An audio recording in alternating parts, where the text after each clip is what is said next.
Fortumatissimo, bravo Figaro, bravo bravissimo, adobatona, non mancherà. Fortumatissimo, che carità. Sono infatuato con me la città, sono infatuato con me la città, la città.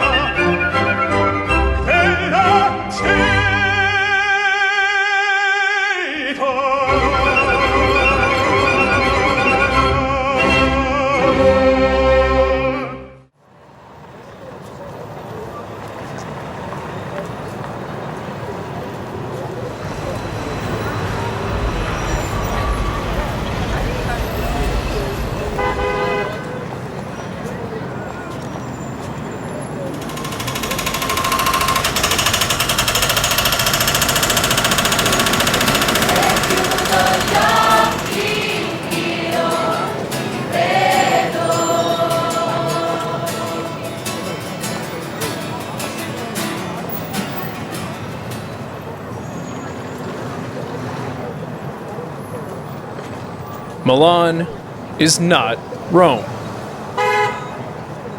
As incredibly obvious of a statement that is, the meaning behind it isn't as apparent if you haven't been to both.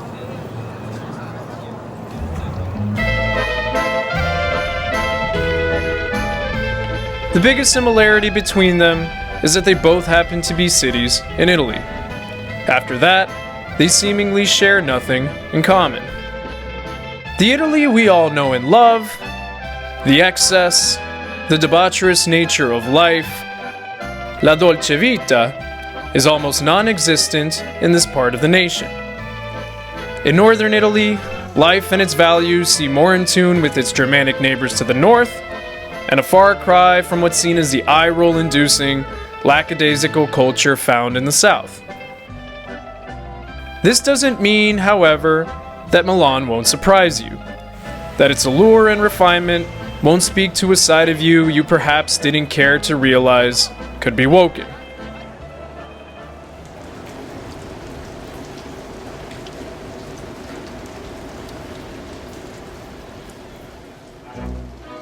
Renting an apartment in a major city is always a surefire way to understand the little intangibles that give it character. How the rain falls on you when you unlock your gate, the cramped aisles of the local Carrefour Express. In essence, the components not visible to the eyes of someone who goes from hotel to museum and back.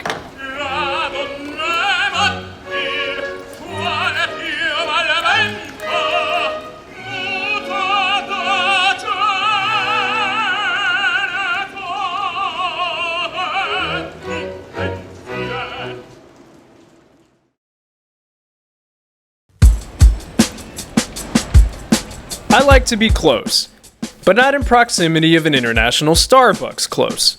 A dead giveaway that you're in a tourist zone. I must disclose that I am a huge lover of the Siren and all it has done for coffee culture in my country. And as a fanboy, this gigantic Starbucks reserve smack in the Centro Storico blew my mind in all sorts of caffeinated, Willy Wonka-esque ways. But I digress. A happy medium of proximity was an apartment in Carrobbio.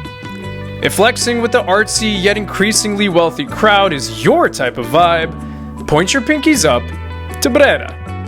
No shortage of art galleries, flowers cascading from balconies, and boutique apartments for Italy's 1%.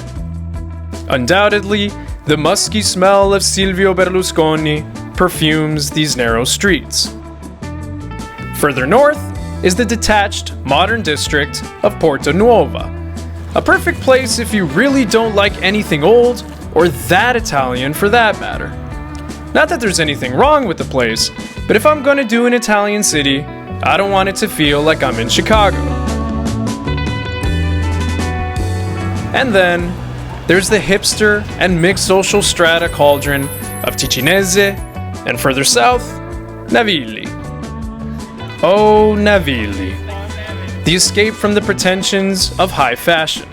A side of Milan that's decidedly less worried about what they're wearing, but rather what they'll be drinking and who they'll be drinking it with.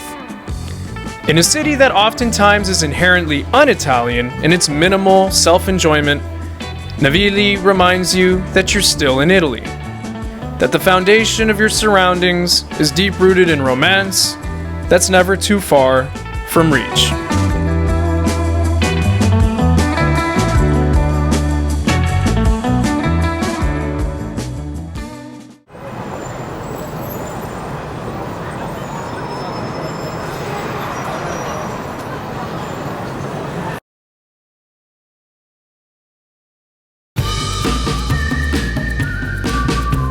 When traversing the streets of a city with so many stories written in between the cobblestones, it helps to have a knowledgeable friend.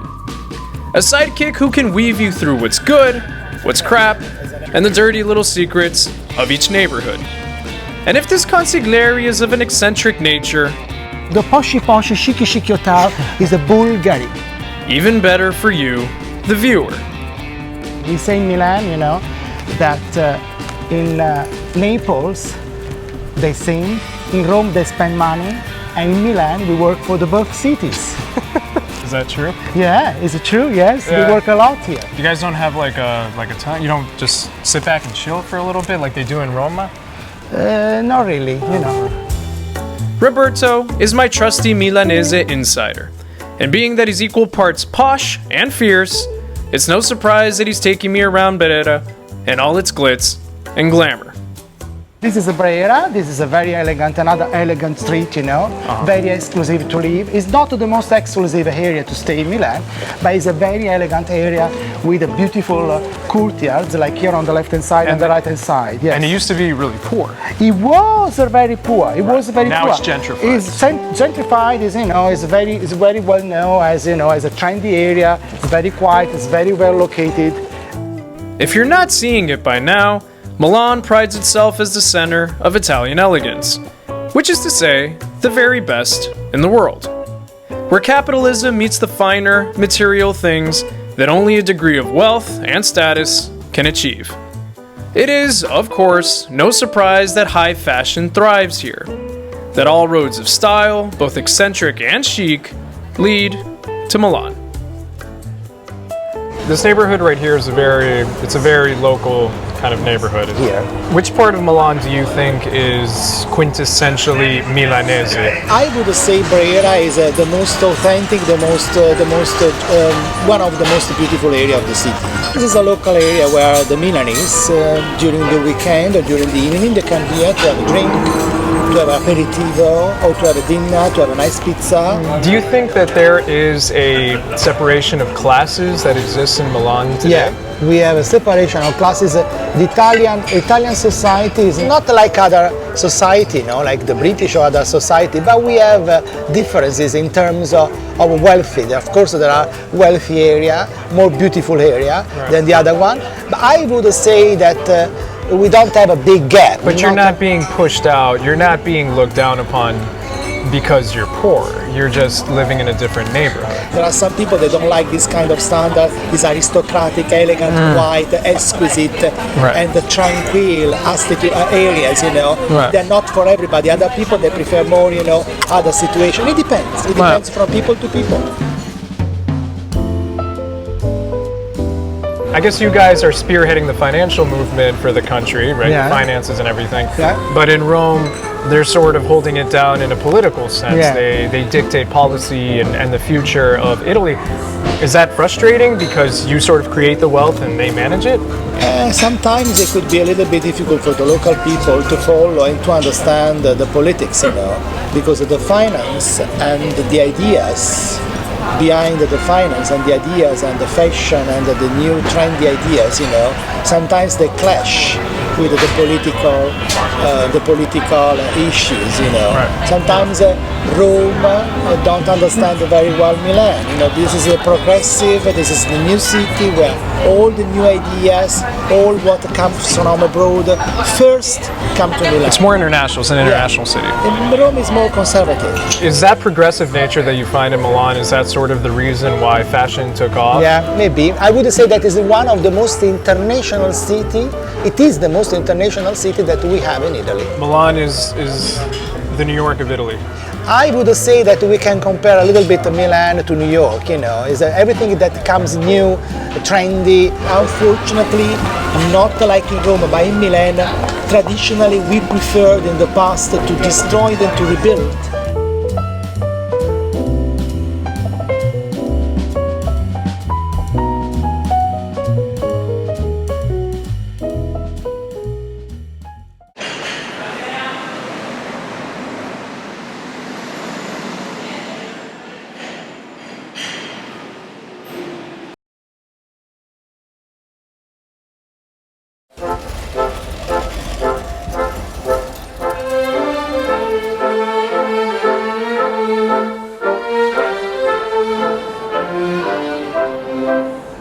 Day drinking is always a delight. In my humble opinion, there is perhaps no more Milanese of liquors than its very own bright red and bitter liquid. You'd be hard-pressed to drink something more fitting to peruse around Milan's most famous square than a mobster's drink of choice.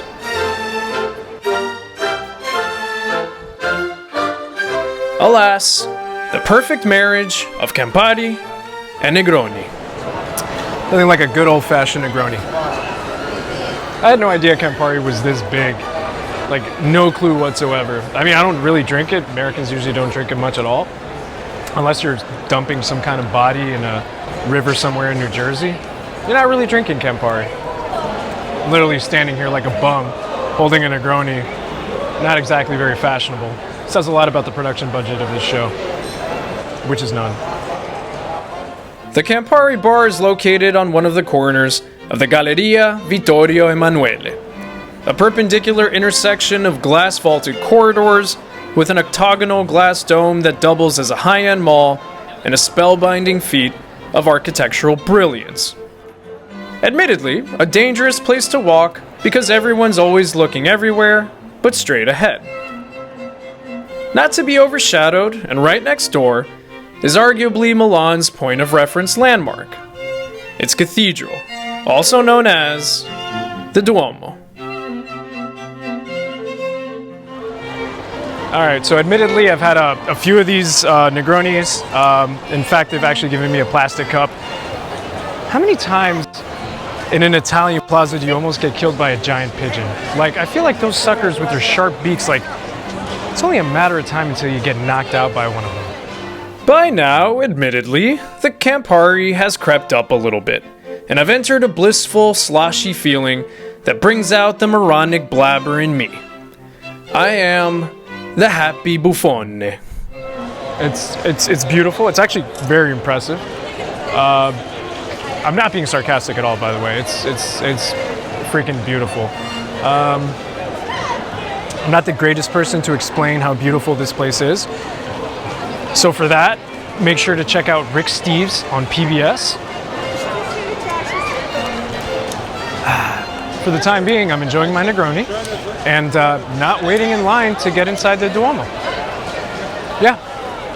But feel free to make that giant line. Feel free.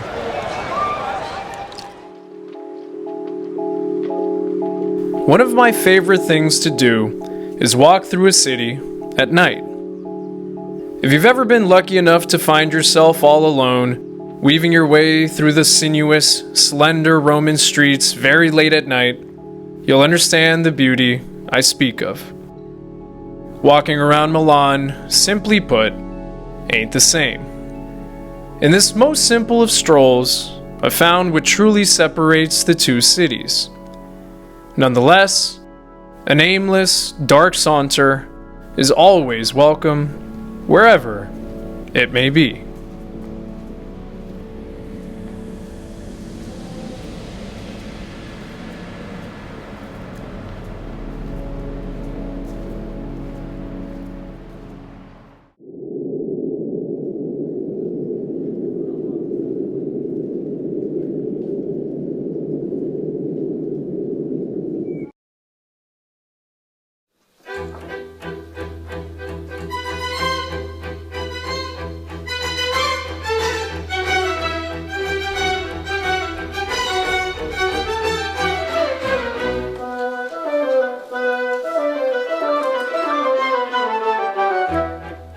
Milan isn't Rome, but it doesn't have to be. Beauty comes in different forms and expresses itself in different ways. Milan, therefore, is not enchantment. It is refinement. It is the brainstorm of ideas, of will that powers Italy's future in order to conserve the relics of its past. Milan provides the balance that's so often sought after, but rarely found. Because in life, not every novel can be a romance. Not every film can be a Fellini.